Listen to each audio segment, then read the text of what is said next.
Welcome back to Face the Nation. We want to pick up where we left off with Daniel O'Day, the head of Gilead Sciences, which produces the drug remdesivir, which was just given emergency use authorization.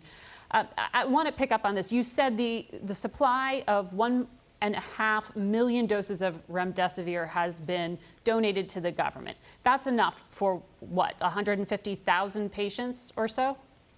Right, Margaret. Just to be clear, what we've done is we've donated the entirety of our supply, which is around 1.5 million vials, and that turns into around 100,000 to 200,000 treatment courses, depending on whether it's a 5-day or a 10-day. And this donation will be made available to patients here in America and the United States and across the world as other regulatory decisions are taken for those countries.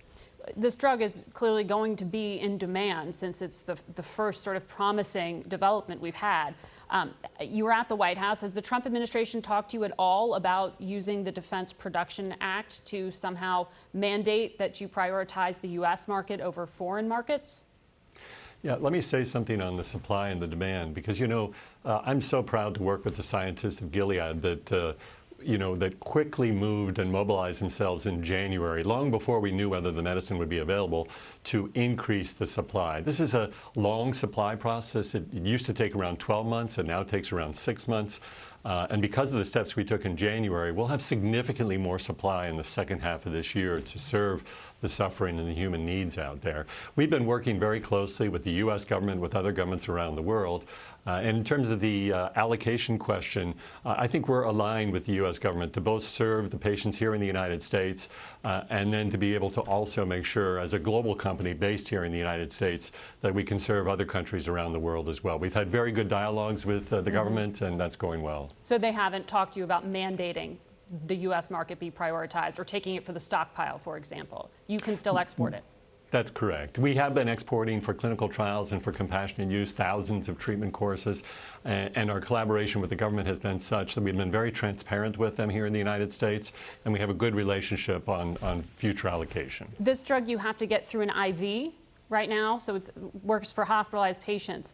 Will you develop other mechanisms? Does this ever become a pill someone can take at home? Yes, it's important to note that this medicine is really right now for the most severe patients in the hospital, and it's given by IV, either through a 5-day treatment course or a 10-day treatment course, depending on the stage and nature of the patient. But our scientists have been working since earlier this year to say, are there other ways that we could deliver this medicine, potentially, as Dr. Gottlieb mentioned, to earlier patients? And in order to do that, we're looking at formulations such as subcutaneous formulations that may be given outside the hospital setting, and possibly an inhaled version. This medicine is not suitable for oral administration because of the way it's metabolized, but there are ways we can look at formulations potentially that would get us to earlier patients and patients outside the hospital setting. That research is still ongoing yet, hasn't yet read out, and we'll certainly keep you up to speed on that. All right, we will be watching. Thank you very much, Mr. O'Day. Thank you. Well, the Trump administration predicts a significant comeback for the economy by the end of the year. But last week, Federal Reserve Chairman Jay Powell was blunt. Both the depth and the duration of the economic downturn are extraordinarily uncertain. I think everyone is suffering here, but I think those who are least able to bear it are the ones who are losing their jobs. Chairman Powell also urged the Trump administration and Congress to take more emergency action, and he announced a loan program for medium-sized companies to help keep them running. We turn now to the head of one of the 12 banks that make up the Federal Reserve System, Raphael Bostic. He is in Atlanta this morning. Good morning to you. Good morning, Margaret. We just heard that very bleak assessment in some ways from the Federal Reserve Chair. In the past 6 weeks alone, 30 million Americans have filed for unemployment claims. Are we headed for a depression? Well, when I think about this question, I think the first thing to be mindful of is that the Federal Reserve is acting boldly and decisively to try to provide support for markets all across this country. Look, we knew that coming out of this public health crisis, or that the response was going to do damage to the economy, and that was required if we were going to get to the other side. What we've tried to do is really provide support to give people a bridge from that pre-virus situation to the post-virus situation. And let me just say, in terms of the numbers, I think we knew that the jobless numbers were going to be bad for March. They're going to be tough again this Friday. But I think the real question, the thing I'm focusing on, is how many of these job losses are going to be permanent, as opposed to those that are going to be temporary losses. And what is the answer to that question? Well, a lot of the responses that we've been doing have been aimed to try to provide support and relief. And what I would tell you is right now it's too soon to tell. Mm-hmm. The Paycheck Protection Program, that money is just getting into the system. The economic impact payments, those are just getting into the hands of families and households. And what we're going to do over the next week and several weeks is continue our outreach, call businesses, talk to people, and really try to find out whether the relief that's been offered is sufficient or whether they need more, and also whether there are pockets that are missing. And if there are, we will talk to policymakers and make sure they're aware of it to see if there are other things that might be done. You know, the actions the Fed have taken are pretty unprecedented. In terms of things that you are forecasting and warning about, I know you personally last month said that the month of May could be make or break it for many businesses. It's not just about cash anymore, it's about staying solvent. Does that mean you're predicting a large number of bankruptcies in the weeks to come? No, it doesn't mean that at all. And let me just provide some context. We know that for many businesses and for many families, they don't have 6 or 7 or 8 months of savings. Instead, they may only have 1 or 2 months of savings, which means we're getting about to the time when those savings are going to be depleted. This is why so many of the actions that have been taken have been so important, getting relief into families. And so what we're trying to do right now is understand to what extent is that relief providing its service and keeping people away from those bankruptcies, because it is not in our interest for those bankruptcies to happen. That will mean that much more of this is permanent than temporary, and we're going to do all we can to make sure that doesn't happen. So you're president of the Atlanta Fed. That means you monitor closely what's happening in the American South. States like Florida and Georgia are reopening.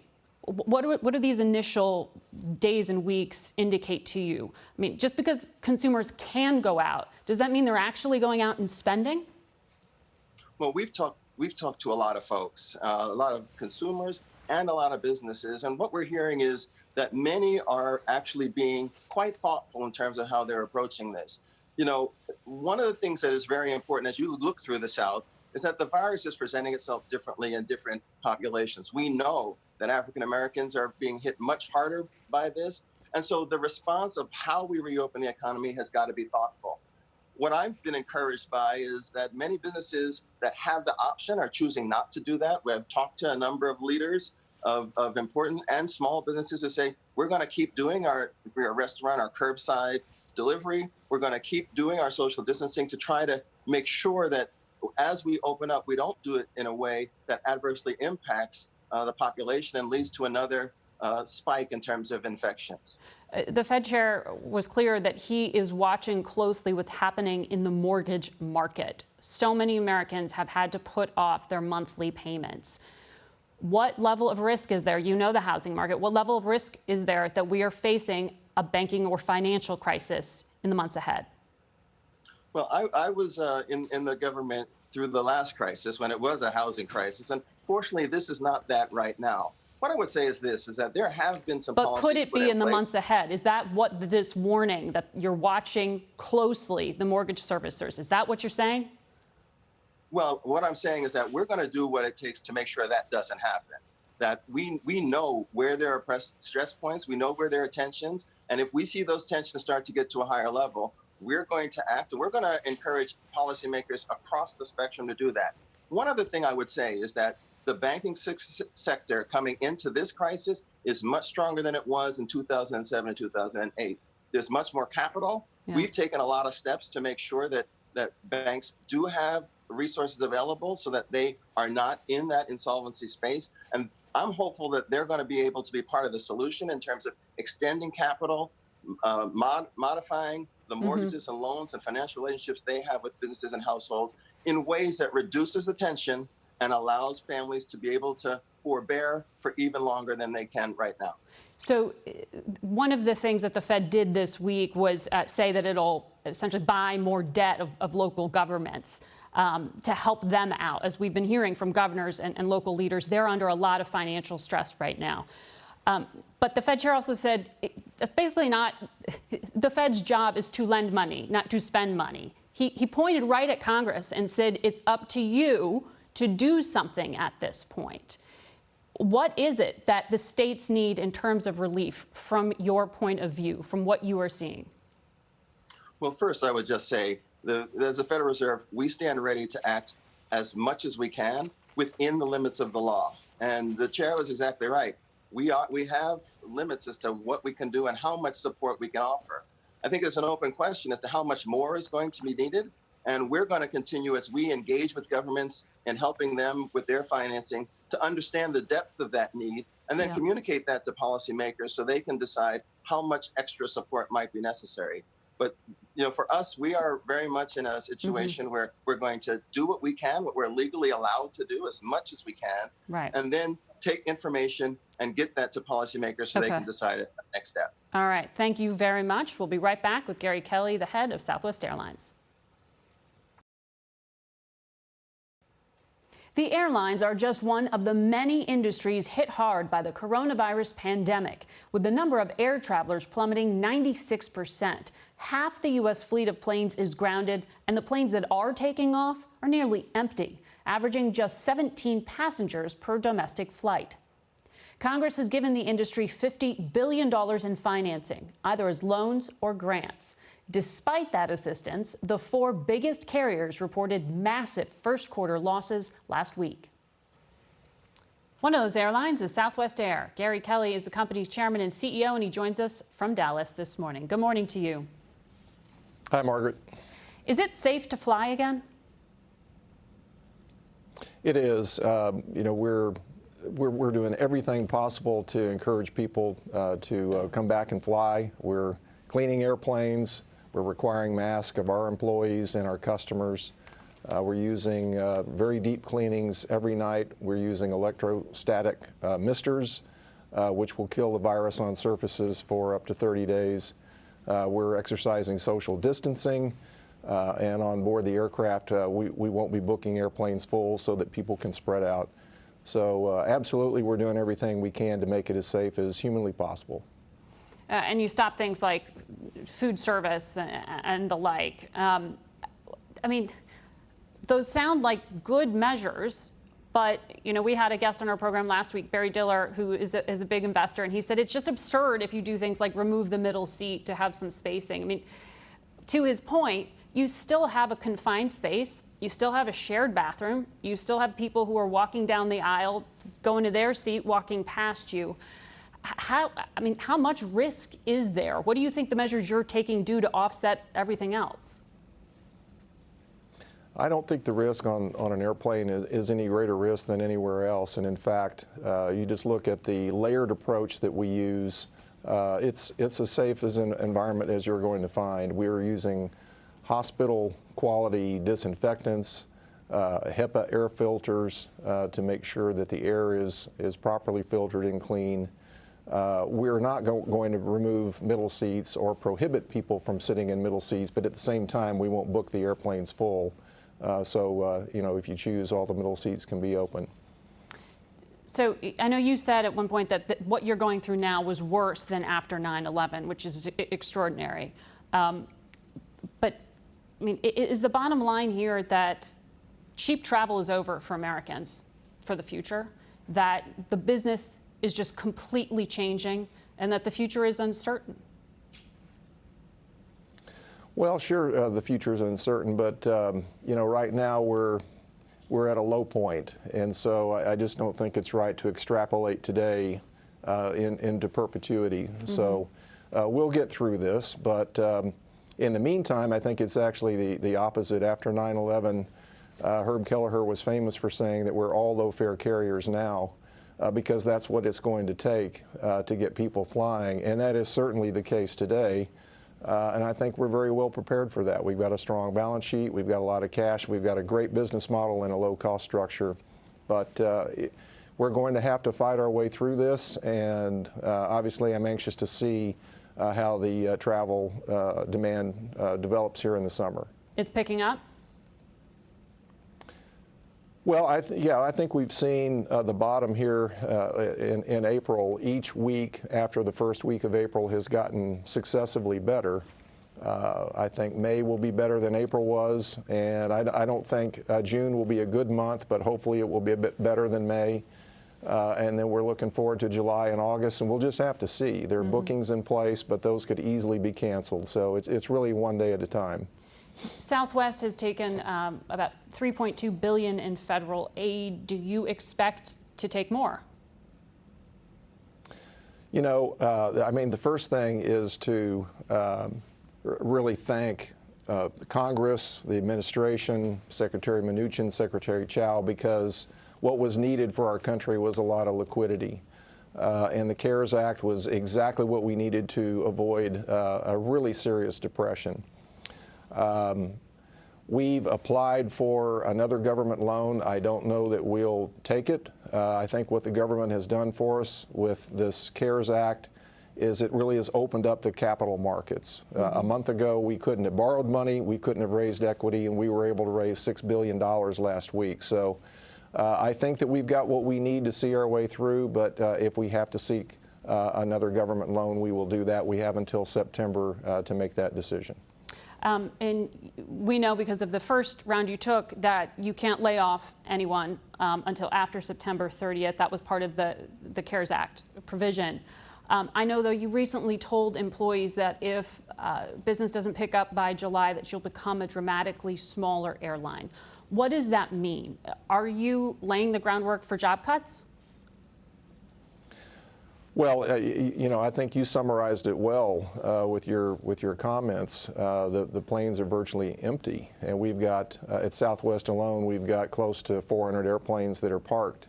The demand is just not there. So obviously, if things don't improve, we have to downsize. We've never had a furlough in our history.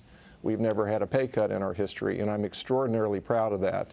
And we certainly don't want to break that record. What I have promised our people is I don't know what the future holds, but I do know that we're very well prepared. And the very last thing that we'll do is have an involuntary furlough. So we'll just have to see how things play out and do our best to avoid those kinds of results.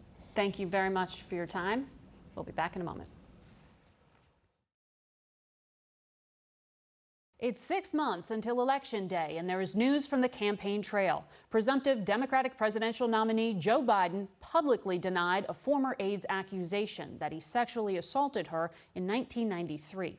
Our CBS News political correspondent Ed O'Keefe reports. In every case, the truth is what matters. In this case, the truth is these claims are false. Joe Biden on Saturday once again denied accusations of sexual assault. His accuser, Tara Reade, worked for him for 9 months, ending in 1993. Last year, she was among several women who recounted what they called inappropriate touching by Biden. She began detailing more serious allegations for the first time in March. I remember his hands underneath my blouse and underneath my skirt, and his fingers penetrating me as he was trying to kiss me, and I was pulling away. Are you going to win today? Reade supported Bernie Sanders during the Democratic primary and began speaking out again as Biden was on the verge of securing the nomination. CBS News has spoken multiple times with Reade, and we have requested an on-camera interview. She is the only individual who has accused Biden of sexual assault. Some of her acquaintances, former colleagues, and her brother tell CBS News they recall her mentioning the alleged Biden episode in the 1990s. But details of her brother's account have differed in interviews with other news outlets. Several former Biden Senate aides have said that they never heard about Reade's allegations while working for him. And attorney Bill Jeffers, who led the vetting of Biden for Barack Obama's 2008 presidential campaign, tells CBS News that his investigation never turned up allegations of sexual misconduct. And Ed O'Keefe joins us. Ed, it's good to see you and to talk about politics again. This story, I mean, it opens up a lot of questions, but it's important to investigate these kind of allegations politically. If President Trump faces accusations from more than 20 individuals about sexual harassment and abuse, does it hurt Biden if it didn't hurt Trump? I mean, is there a political cost? We'll see. A lot of this is going to boil down to whether or not there are any records of a complaint that Reid says she made to a Senate Personnel Office back in the 1990s about general harassment concerns with Biden. He's called for their release. But Republicans, especially this morning, are making a hypocrisy argument that if it was a big deal for Donald Trump, if it was a big deal for Brett Kavanaugh's Supreme Court confirmation, shouldn't it also be a big deal for Joe Biden's presidential prospects? You're right. Trump won the White House. Kavanaugh got confirmed. We'll see ultimately whether or not it matters for Biden and his fortunes. All right. Well, I want to ask you about some of our CBS News polling, because we have new data out today, and this new national poll shows that in the head-to-head matchup, Biden is ahead of President Trump by 6 points, 49% versus 43%. And since the Biden campaign started officially vetting vice presidential possibilities last week, he's pledged to name a female running mate. So we then asked who Democratic voters would like to see on the ticket alongside him. Massachusetts Senator Elizabeth Warren is the top choice among Democrats polled at 36%, followed by California Senator Kamala Harris at 19%, former Georgia gubernatorial candidate Stacey Abrams at 14%. Senator Amy Klobuchar comes in at 13%. So that's interesting. But when it comes to the guy at the top of the ticket, Biden himself, what does this indicate? Why is Trump behind?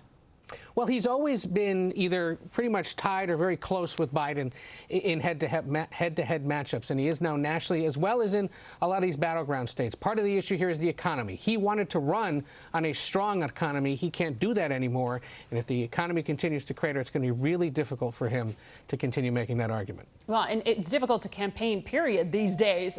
President Trump tweeted this morning, "Hopefully our country will soon mend. We're missing our wonderful rallies." Is the country missing political rallies, Ed?